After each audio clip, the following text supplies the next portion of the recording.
they'd come back to my class. I'd have them again as juniors, and they'd say, hey, Mr. Smag, are we going to do those vocabulary games again? I mean, it was a couple of years later. They really loved these things. And all I did was I took, I knew that people like to play games.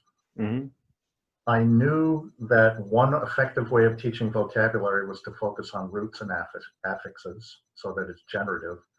And I knew that teaching people how to read contexts was also an effective vocabulary builder.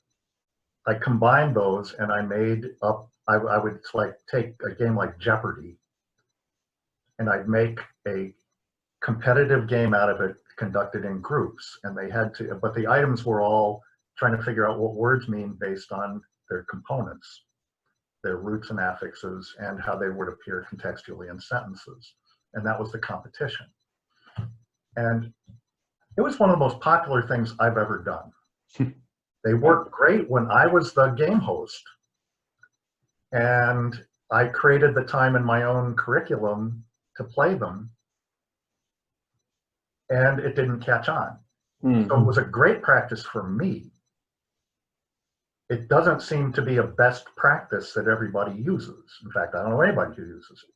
And I still got the games on my website. They're available for free at my website with all the materials you need. And they wanted to play them. It was really something they looked forward to, and that I did too because I enjoyed the role. And they actually, I think they learned vocabulary pretty well. I wanted everything they learned to the greatest extent possible to be generative.